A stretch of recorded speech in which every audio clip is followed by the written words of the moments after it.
This is the matchup we've all been waiting for. Number 1 Gonzaga taking on number 4 Good Counsel. This is our NBC Sports Washington Game of the Week. Your kicker, Erigo, nailed that field goal with 18 seconds remaining on the clock. He had missed an extra point. What was going through your mind when he lined up for that kick, and what did you feel when you saw it go through? It takes an intrinsic drive to be able to do what it is that you do out there on the football field. What motivates you? What drives you towards greatness? You know, that thing that you get at the end of the year, you get to hold up. And you have always had the skill set of one of the top student athletes in the region, but I was at your banquet. Your coach said that this year, the real Mitchell Melton stepped up. What occurred over the offseason that led to this evolution? I think the biggest thing was just self-motivation. To my prima donnas here, my playmakers, I'm going to get to the two of you in just a moment. Max, I want to start with you. For the offensive linemen, you all absolutely dominated this game in the trenches. There can be but one true national championship tournament, and the FBU National Championship is that one. We're talking about 32 different teams spanning over 3 different grade levels for a total of 96 teams. That's well over 3,500 student athletes that represent in 23 states from around the United States of America. With fall sports postponed throughout the DMV, student athletes are left searching for a sense of normalcy. The VA Spartans, a high school club tackle football team based out in Oaksville, Virginia, is lending young men that chance. Although there is much debate as to whether there should be any football in the fall, for the young men on the field, they're just thankful for the opportunity. I just love football. I love being out here, and it's always good to come back with my friends. Always good to be with the coaches, learn more stuff. It's really special because I think we have a really good chance of competing with some really good teams.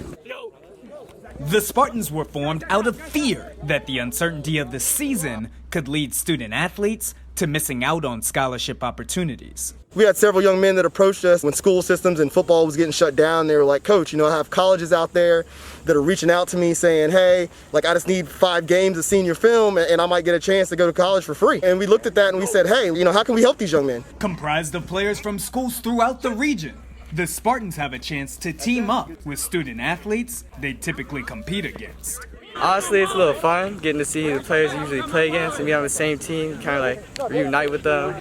So now that we have all the best players from every school, it's like you can compete in practice and get better every practice game. It's like a game day every day, basically. The coronavirus pandemic may have shut down the fall season, but Spartan student athletes feel confident they're being protected. We're being really safe out here, wearing masks and stuff like that. They're really good with the COVID stuff.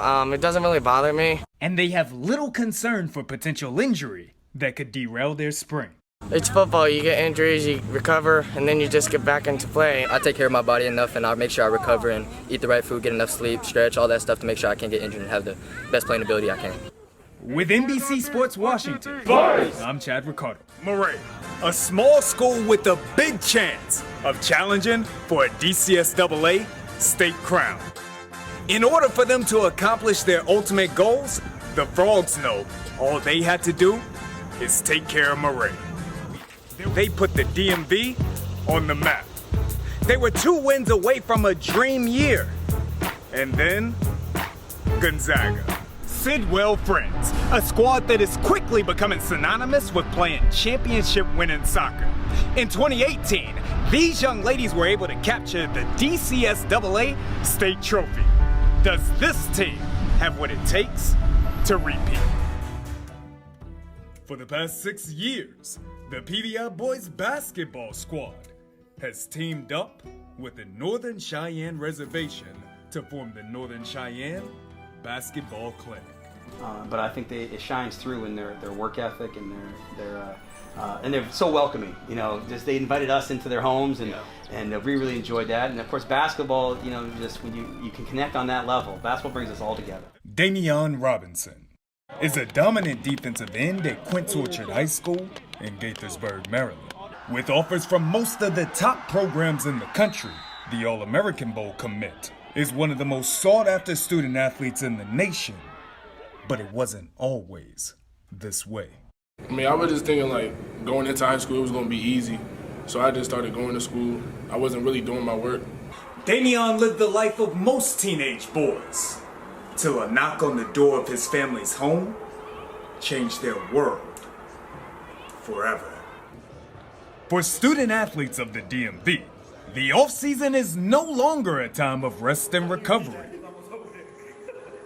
Those seeking to be the best know they must grind to be great while finding time to balance their school schedules. Gonzaga's 5-star quarterback Caleb Williams has found a way to train effectively while mastering time management. When you do things more efficiently, you can get more done. Instead of working for 8 hours and just working and not really having a meaning, you work for 2 hours and you have the right purpose for that day and that time that you're working out. Jalen Buck McCain, versatile 3-star defensive back from C.H. Flowers, recently decommitted from Boston College. With offers from Maryland, UMass, and UNC on the table, McCain chose ODU. Man, ODU, I really wanted to build my legacy, and they're building something huge over there. For years, the Penguins have been close to winning a DCSAA state championship. And although close may count in horseshoes and hand grenades, it does not in soccer. As you can see, the School Without Walls. This is a school that has a ton of historic relevance. The name comes with a certain sense of prominence. The football program as a whole have been champions. This can be difficult on the ones that we love. We work holidays, we work weekends, we work when everybody else is off. Right. Is it important for you to find that balance, and if so, how do you do so? Absolutely. I mean, I know some people who just work. In my community, and maybe you all can speak to this, we lived in apartments. We played baseball with a baseball bat and a tennis ball because if we hit a real ball, it might have broken a window, and I think that that's a lot of the issues. What you all are doing is helping, but can it really be turned around? What are the facts about the virus as it pertains to teens, potentially student athletes? That's a really vital question. I'm glad you asked it. So here are the facts. You are now Quince Orchard's all-time leading rusher. You broke that record against Damascus. What did breaking that record mean to you? What did it mean to the QO community? What does being named to this game mean to you? It means a lot, man. I was saying when I put on my jersey, I've been, watching that game since I was 5, basically. Ever since I knew what it was. I've been watching that, I've been dreaming that, I've been chasing it. We're going to do it right here at Rutgers University, the home of the Scarlet Knights. Tune in, 7:30 p.m. September 23rd, FBU NC. His name is Chaz IU, my name is Chad Ricardo, but that's not the only reason why I like him. Ultimately, your expectations for this year, I'm thinking perhaps undefeated for Bullets this year. What do you think? I agree with you. 10-0. If you could point to one factor that led you to signing with Golden Boy Promotions, what was it? Yeah, I had a shocked look on my face. You're 6'3", 210. You got me feeling small out here.